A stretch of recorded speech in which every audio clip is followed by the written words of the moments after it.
Hi guys, welcome back to another video. Today we are learning two brand new stitches. This is for the third page of the sampler stitch book. If you're new here and you have not seen any of our previous videos, please go back and have a look through the videos. You'll find a lot of different tutorials on how to do different stitches. And we're also making a sampler stitch book with these tutorials, so you may want to join along. We'd love to have you. If you're just here to learn these two stitches, welcome. Love to have you here too. I'll just do a quick rundown for those that haven't seen the previous videos. With some linen fabric, nothing special, no special embroidery linen, just something I got from my local fabric shop. Got a backing of woven interface that's been ironed on just to give it a little bit more strength. Below the video you will find a link to the template we're using today. This is our template, and today we're going to be looking at a French knot and a turkey rug stitch. These are two very different stitches, and stitches that give us a bit of a contrast in texture for our embroidery, which is a bit of fun. The threads I'll be using are the Dye to Craft threads. These are threads that I hand dye from all natural materials. It's a 2-ply wool embroidery thread. We have some eucalyptus leaves there that give us a beautiful bright yellow. We have Coreopsis here, which is our orange. Coreopsis is a flower that grows up and down the mountain here every spring, and I go out and collect it and dry it for the year to do our dyeing with. And then here we have marigold with a copper, and again I grow my own marigolds in spring and pick them and dry them to last for the year. So these are available if you'd like to purchase them on our Etsy shop. Link down below. If however you just want to learn these two stitches and you don't want to be buying threads, I perfectly understand. So any 2-ply wool embroidery thread will be fine. The other thing, if you don't have a wool embroidery thread, maybe try something like a Pearl 5. We want something fairly thick, something that is going to cover our lines. I've just used a normal felt tip pen to transfer the pattern on. I don't want to be using any special embroidery pens that evaporate with heat or evaporate with water. We're trying to keep everything as simple and as easy to follow for beginners, and for those that don't want to go spending extra money, which is certainly fair enough. So, as I said, we'll be looking at the French knot and the Turkish rug stitch. So I will load up my needle and come back and we'll get started. Okay, so we're going to start off with the French knot. I'm actually going to use all 3 coloured threads in this, so that, because we're going to increase the size of the knot 3 times, so I'll use a different colour for each one. Doesn't matter where, this is in the blank square, it doesn't matter where you put them, just randomly through the square. It's just a case of you practicing the stitch. Have a knot in the back of my thread. We'll come up. Now, you've got your needle, you've got your thread, you wrap it around your needle once, and then go back down through the same hole. We have a small little knot that sits lovely on the fabric. So again, I'll just pick another little random spot. If you want to put them in some sort of order, you can. That's entirely up to you. Okay, thread, needle, starting from this side and go round. Pull that tight.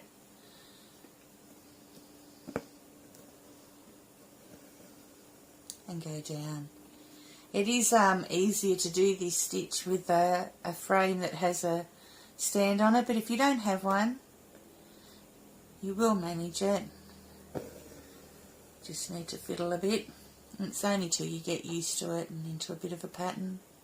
Again, needle, thread, around, down,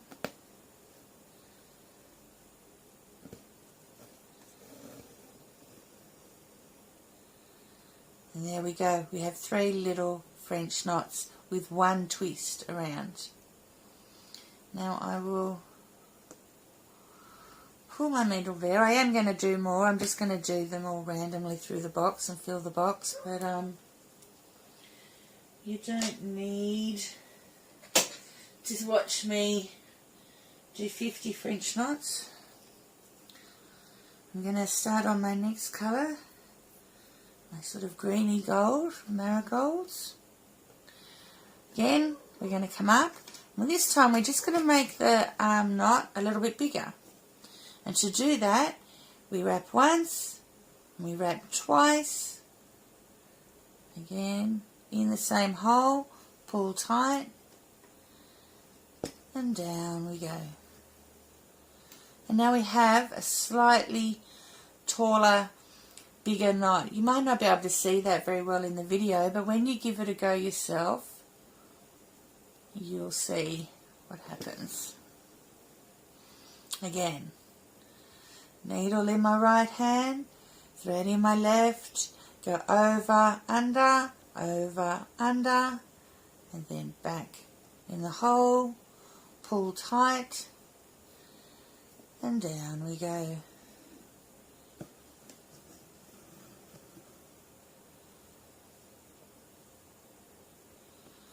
Again, just going to pick a random spot.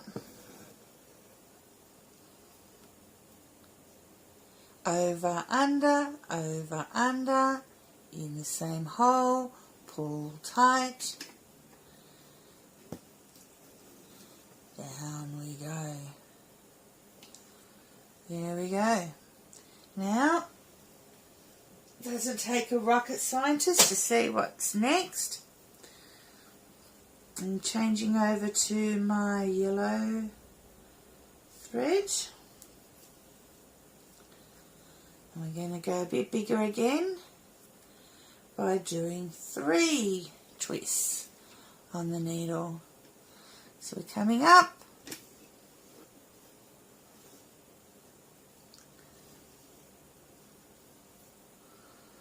over, under,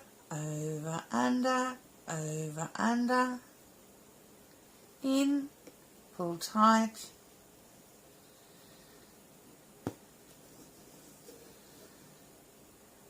and there we go, bigger again. Now you of course don't need to just do 3, 1 twist, 3, 2, do all your 1 twists randomly, leaving plenty of space for the others, and then do all your 2s, and then do all your 3s. I think I only did that twice. Too busy talking. 1, 2, 3, down, pull tight,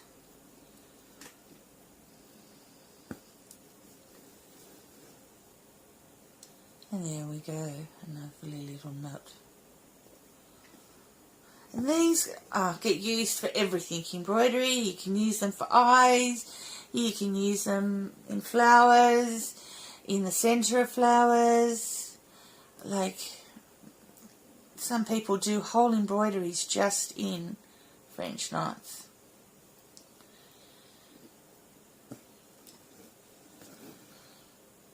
Alright, so there are your French knots. Give them a go. I'm going to complete my box, just doing them randomly here, there and everywhere in the 3 different colours and 3 different sizes.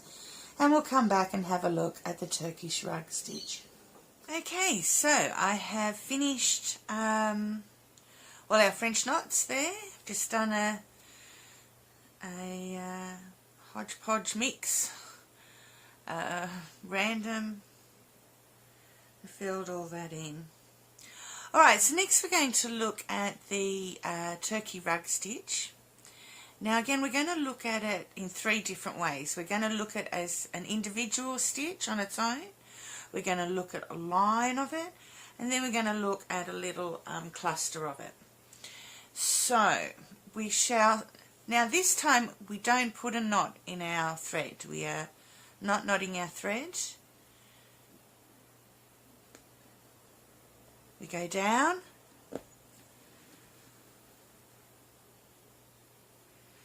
and then you want to leave a little tail. Then we go across to the right next to it, to the left, sorry. See, don't know my left from my right. Now we're going to go to the right of that tail. Can you see? So we've come up to the left, to the right, which is going to form a holding stitch over the top of that tail. But before we pull it all the way through, we come back up in the middle,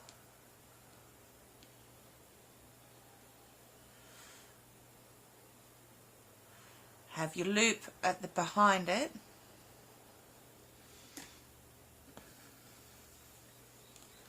and we pull. And then we get our scissors and we cut. And we have a little knot stitch there, a turkey rug stitch. So you have two, your end and your start coming out, and then you have a stitch going out over the top, holding it all in place. And you can cut these, and you can make these as long and as short as you want. There's no, oops, I'm going the wrong way. Look, you get into such a habit, don't you? You know, just make these as long as you feel comfortable at the moment. You don't need to worry about how long or how short they are, just so that they're comfortable for you to hold down. So we've gone down, we leave a tail, we go to the left,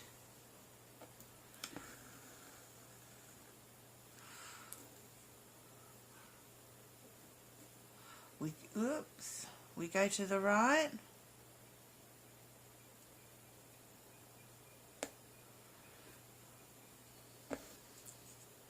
whoops, and I have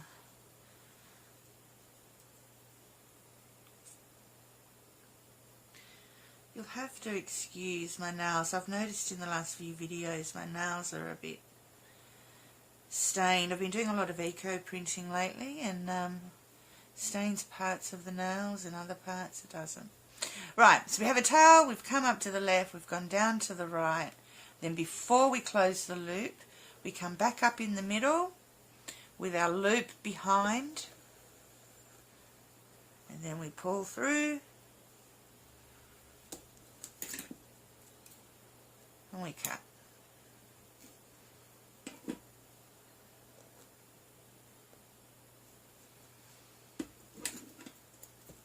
And then if you want, you can cut your tails down a little bit to make them a little bit shorter. So let's try this again. Oops. All the time. You just get into so many habits. We go down,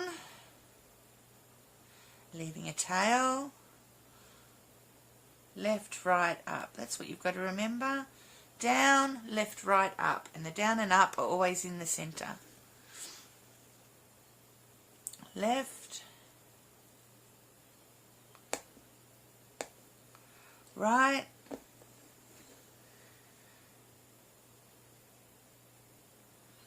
up.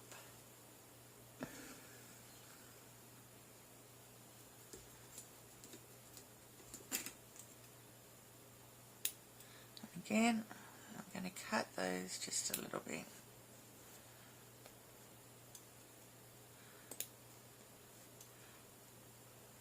Give them a bit of a trim. I'll trim these inside the box. Right, I'll do two more.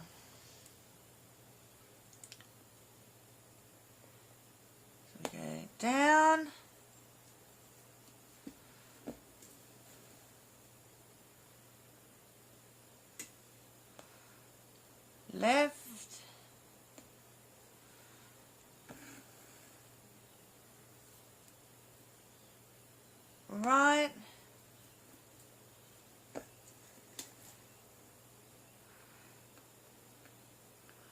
before, you pull it all the way through, back up in the center.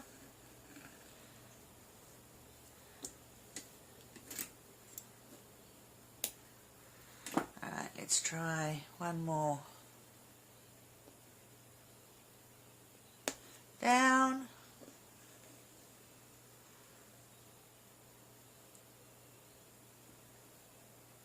Left.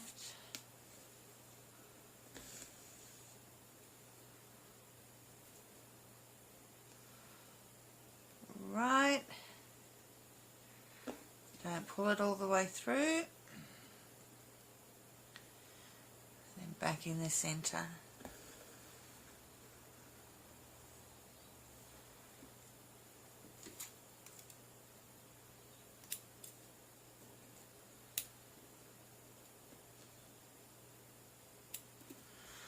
Alright, give those a little try. Practice as many as you'd like.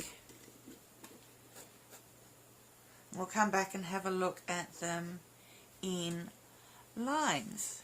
Right, so we've done our individuals. Now we're going to do a line of them. We're actually, in the end, we're going to do 3 lines, and I'm going to show you a finishing technique, different sort of finishing off technique for all 3. Now normally you would do your lines a lot closer together so you get a thick rug-like pile, but it's up to you how far apart you do your lines, but that's normally how it would be done. In this case I have left some space because we are going to play around with them afterwards, and it's easier when they're separated. So we're going to do a line joined.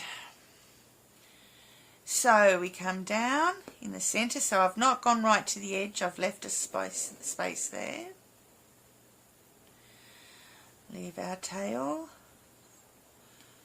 go to the left,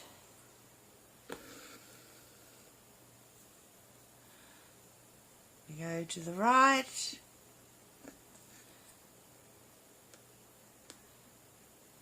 and then we come up in the center.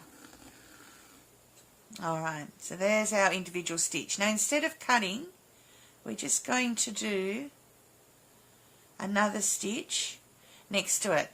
Now this is going to be exactly like the start of this stitch.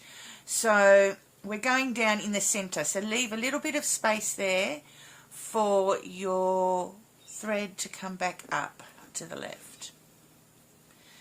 So this time, rather than having a tail, we have a little loop. And then we just carry on as we did before. So we go from the left to the right,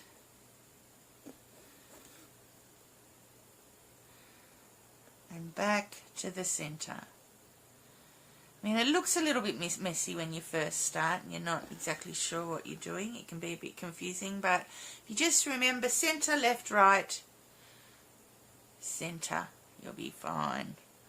So again, we're forming a little loop, coming over. I'm trying to leave a little bit of space in between the stitches so you can see them clearly, but again, you would normally do them right butted up next to each other as much as you can. I mean, again, there's no right or wrong, it doesn't matter. It all just depends how thick you want the pile of your rug stitch to go. So I'm just going to try and make my loop similar size. Left,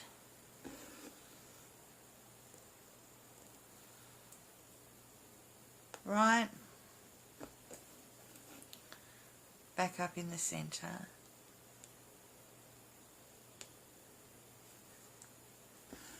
and pull through.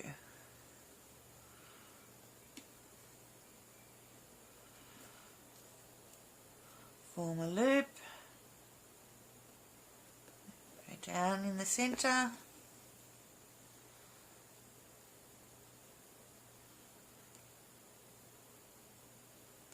left, right,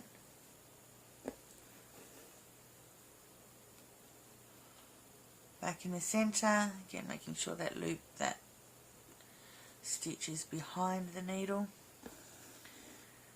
and through.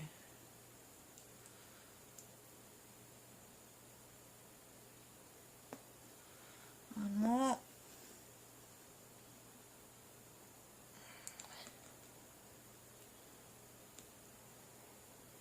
Left.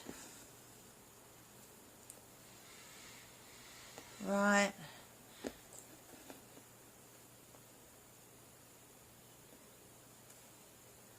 Oops, my loop's on the wrong side. Okay. So we're getting some loops there. So I'm going to keep doing that. I'm going to do it all the way to the end. Finish it off just like you would a single stitch.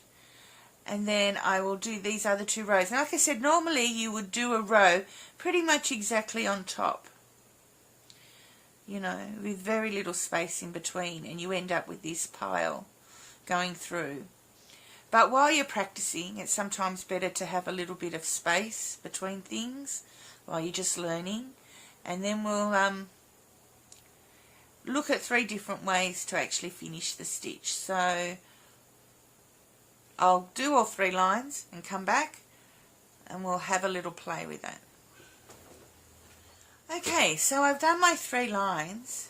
Now as you can see, we've left a big gap, but if they were on top of each other, you would end up with quite a thick pile. And you wouldn't be able to see like at the moment we can see the background coming through, but as the closer they get and then the closer the stitches you put together thickens the pile. Now we're going to sort of do 3 different fixtures, I don't know what you call it, 3 different ways of just finishing the stitch. Now this orange one here, the first row, we're going to just leave like that. So you can just leave it as a loop. If for some reason that's what you're looking for. Maybe, you know, a clown's curly hair, something like that. You might just want to leave your loops. For the green one, we're going to cut our loops.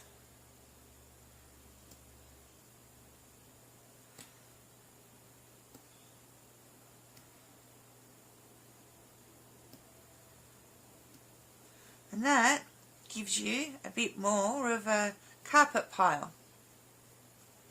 And then you can, you know, trim them, make them whatever length you want, do whatever you want, like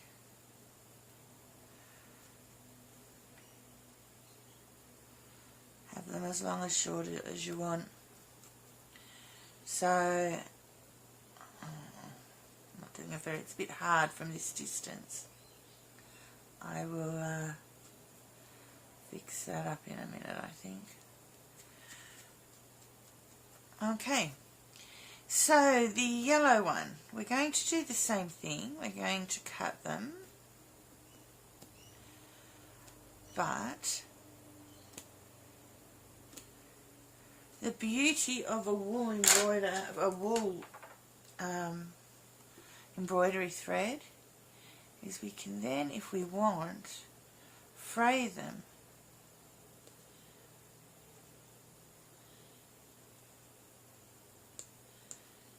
And give it, you just get your needle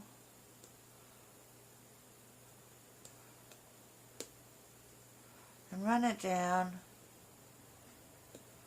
the stitch. So this is why I didn't want to do the lines too close together, because if the line was directly on top of the other line, it would just start unraveling that one.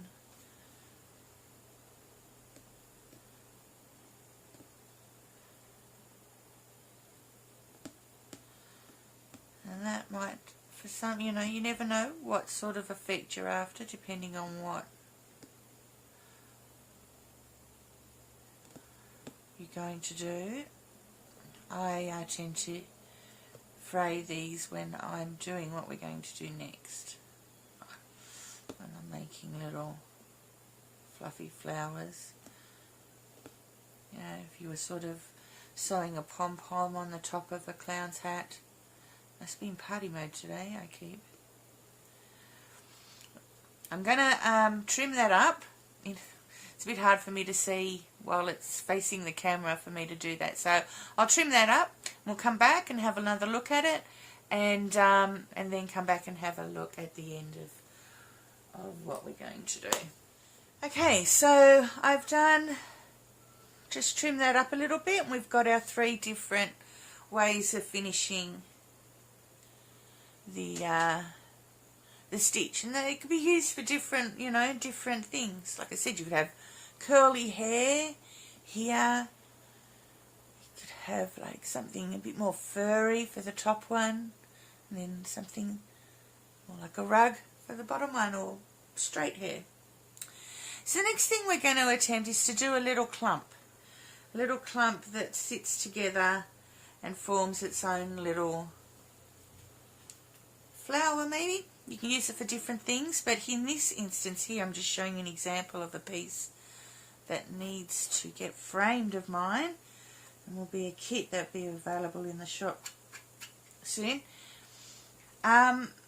You can see that we've got little clumps. This is my wattle tree, and all the threads here have been naturally dyed, with the wattle flowers being naturally dyed by wattle leaves.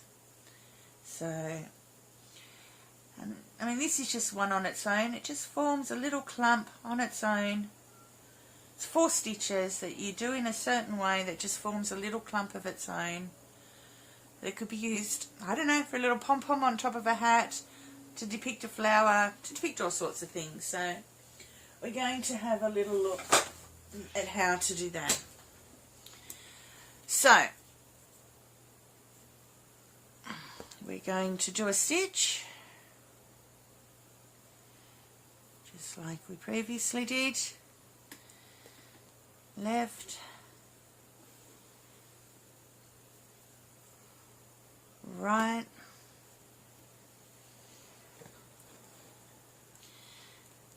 in the center with a loop at the top, and through. There we go, 1 stitch. Now the idea is to basically form a square. See the top, oh, excuse the sirens there in the background, something's obviously going on. We're going to form a square with this over stitch here. So we're going to do another one here, another one here, another one here. However, the square is always going to be on the outside of our square. Hang on, that doesn't make sense, does it? The straight line is always going to be on the outside of our square, and the tassels are also always going to be on the inside of the square. So, for example, we now do one underneath. So come up in the center. Whoops, it might help if I go the right way. Go down in the center, to the left, to the right. But this time we want our line to come on this side of the stitch rather than at the top. So it's basically the same thing, it's just upside down. If I turned it around, this probably would have been easier if I'd done that. Turned it around and done the stitch right way round. But we've got the straight bits on the outside and the spiky bits on the inside. This time around I'll turn it around so it makes more sense. So now we're going to do this line of the square. So we go down in the middle,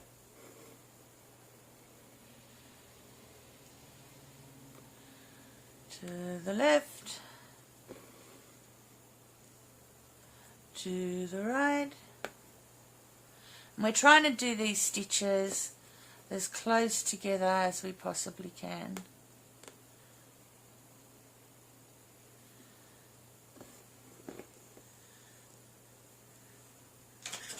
And again, the line is on the outside of the square and the spiky bit is on the inside. So now I have one there, one there. Now we just need to do one there. So again, to make it easier, I'll turn it around for you to see. So we go down in the center. So we're not doing anything different with the chain, with the stitch. To the left, down to the right, and up we come.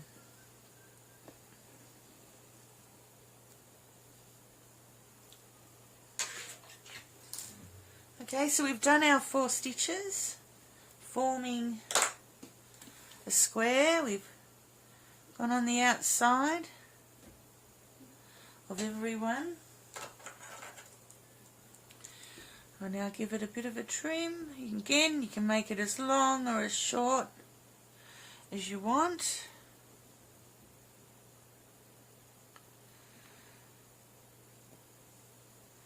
And again, it's up to you whether or not you want to then fray it or leave it as it is. If you want to, like I've done them as 4 individual stitches, but you could loop them together just the same. You know, I'd try it first without doing that, just so you get a bit of practice in, but then you could form loops. So with those little wattles, I then went on and just did a bit of a fray.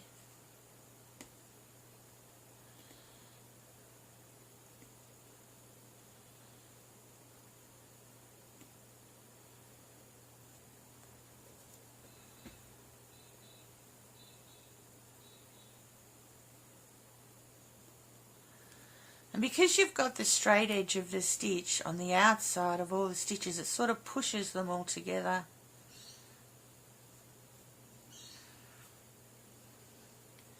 Might give it a little bit more of a trim because this is going in a book, so the chances are it will flatten in the book. So we'll, you know, you can trim it any sort of which way you want, make it a circle, make it a square, you know, depending on what you're using it for or using it as. So that's just one way. We'll do one more just to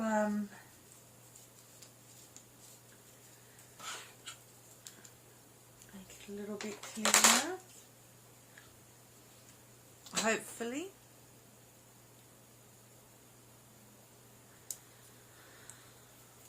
So I'm going to do it over here. So, do a stitch.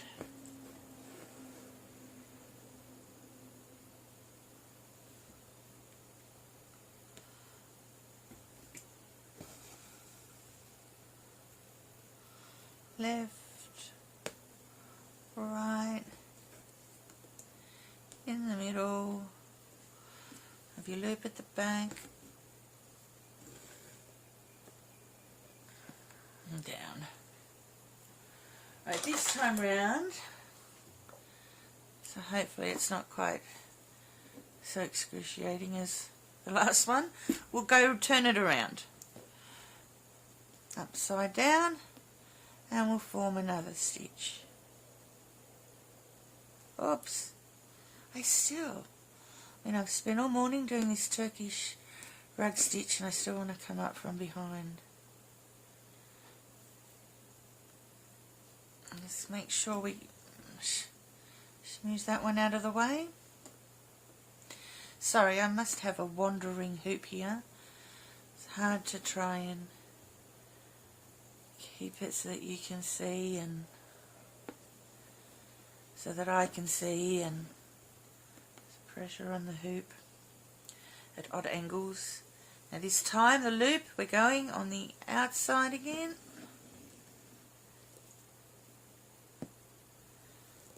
And there we go.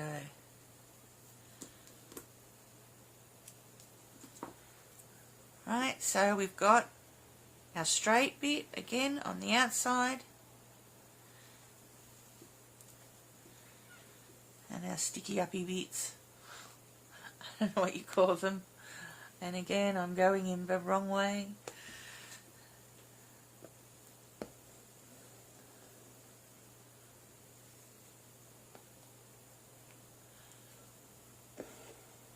Alright, so we've done our centre, to the left, to the right,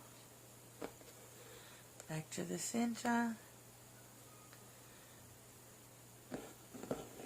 and again we're orientated with a straight bit of the stitch at the top on the outside of the square.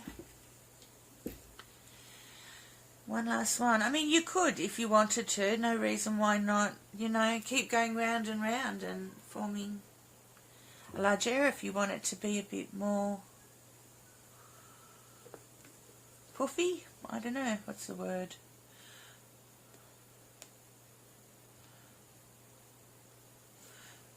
If you want more added to it, it's up to you.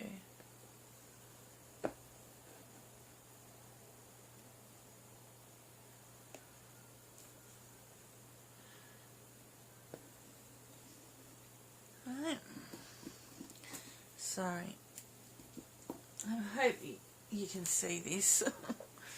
I hope it's sort of not a big mess. Okay, so we've got our 4 stitches forming our square around the outside. We're going to just give all them a bit of a trim. I will trim them up a little bit easier later. I need to get a lint brush out for that orange fluff. Alright, and then I'm just going to having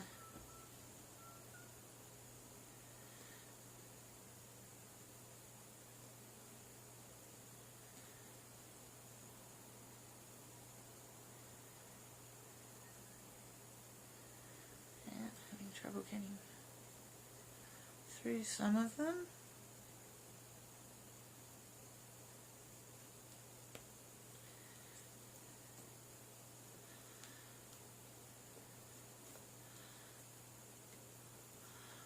Right, we have another one.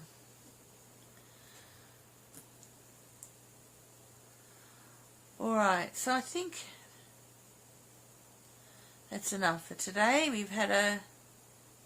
We've learned how to do our French knots, how to make them different sizes. And now we've looked at our Turkish rug stitch. Sort of talked about different ways you can finish it to form different effects depending on what you're using it for. And then also we've made our little, I will cut that back a little bit more, but a little, I don't know, fluffy flowers. Whatever you know, like I said, pom-poms, there's all sorts of different ways and ways you can use these stitches in your own embroidery. So I hope you've enjoyed that. Hope you've enjoyed learning about these 2 stitches, and we'll come back next week with something new. Okay, have a good week. Thanks.